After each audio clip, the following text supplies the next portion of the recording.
Welcome back, guys. Just heading into the cabin right now. A little bit of hike ahead of us. So I've arrived in a bit of a snowstorm today. Beautiful actually, but a little bit treacherous to drive in. I think we're going to get about 10 to 15 centimeters or so. So that's not too bad.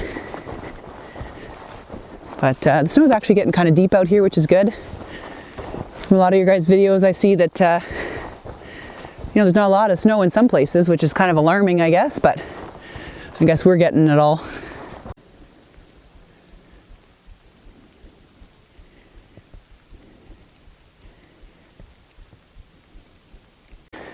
Wish I had my snowshoes. Oh well. Well, there we are. Home sweet home.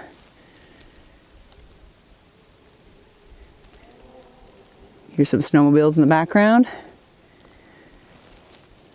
Can't even see the hill at the back of our place. All the snow.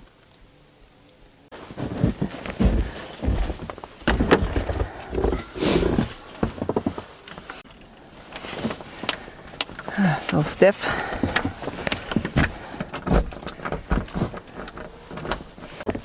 Ooh. Oh, and there we are. Just like we left it. All right, I got these things for Christmas where you put your feet in them, and you don't track water and stuff through your cabin. Like little slippers for your boots. There, perfect. So now you can kind of walk through, and you won't end up tracking dirt and water and stuff into your nice cabin or house. So inside the cabin, we've got this little weather meter here, and you can see that the humidity is quite low, 16%, and it's -7 right now in the cabin. The highest it's been in the last 24 hours has been -2. And outside it shows that it's -7 as well. So another important thing is to get the heater fired up. It shouldn't take very long to get us warmed up in here, and we'll get that going and start unpacking. All right, time to light this up.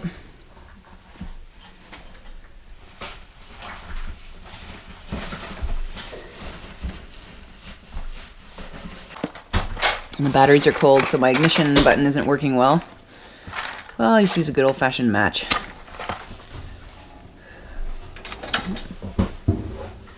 There we go.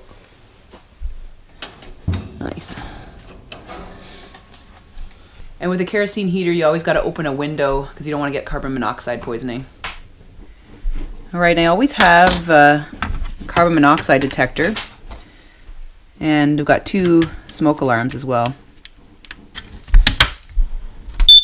Ooh. That beep tells us we're good to go. All right, so I'm gonna go put this up. It's in my breath. That's how cold it is in here. With the carbon monoxide detector, we just put it low because the carbon monoxide gas is heavier. So carbon monoxide gas is a silent killer. You could pass away in your sleep if it built up too much in here. So always have a monoxide detector at your cabin, guys. Especially if you have a wood stove, stuff like that, or like me, kerosene heater. If you heat with propane, you might want a propane alarm as well in case you get a propane leak or something. Also, I've got smoke detectors in here. There is a smoke detector that you can see on the top. It's a really sad story just outside of Peterborough recently where a young couple and their kids and their 2 dogs perished in a cabin fire. There was no time for them to escape. I don't know if they had any fire detectors or smoke detectors rather, but the cabin burnt to the ground and killed them all, unfortunately. So just a stark reminder that be really careful. Make sure you maintain your wood stoves, your kerosene heaters, whatever you're using to heat, and have a smoke detector and a carbon monoxide detector because things can happen in the blink of an eye, especially in the night. So you want a good detector, and always check that it's functional. Make sure your batteries are operational every time you're at your cabin, just to make sure that the batteries haven't died since you've been there last. Good idea to change them. When we do the daylight savings time, change them again. So we're just going to get the Bravo fired up and get the sled so we can pack all of our stuff in without having to schlep it across the field piece by piece. All right, so I managed to get the sled going here. It's just a little Pelican sled. It's very useful. Fairly inexpensive sled that you can get, you know, from Canadian Tire. You saw last year in my winter camping video, I've got it rigged up so that you could either clip it on to, you know, the waistband of a backpack, or I just clip it on to the back of the snowmobile just for light towing, things like that. I probably would want a more sturdy boggin if I was, you know, going out and, you know, on like long trail rides and stuff like that.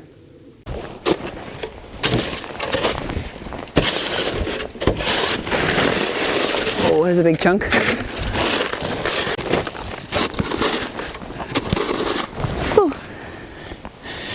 Ugh.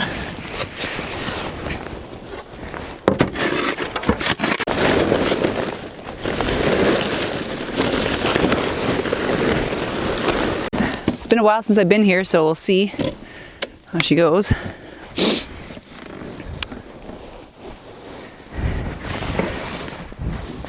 Make sure we got gas before I start pulling away and not getting anywhere.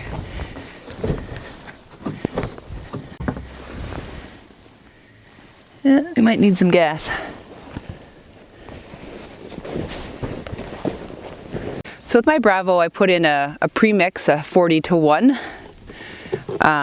You know, I disconnected, or the oil injection system was disconnected, so I really don't trust it and don't want the engine to seize, so it's easy just to do the premix.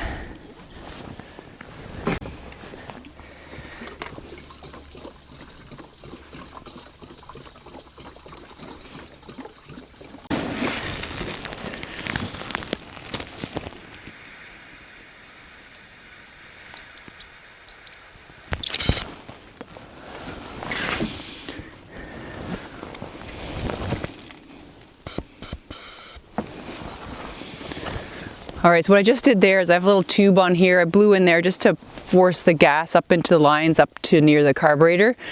Just saves me on pulling a whole bunch of times. I know it's not ideal, but that's what I'm doing.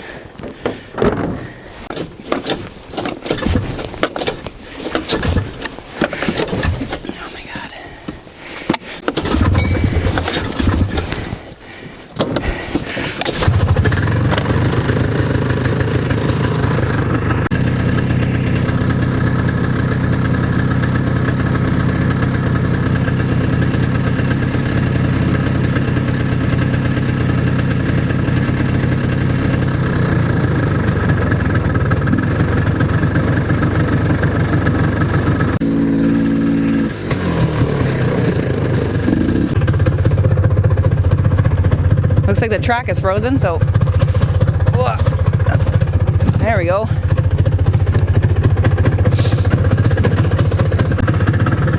All right.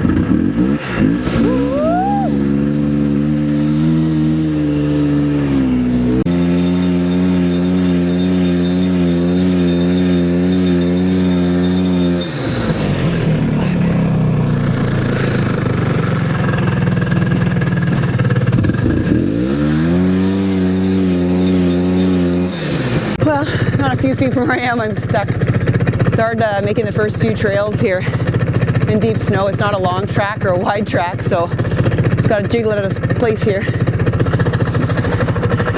Good thing it's actually quite light.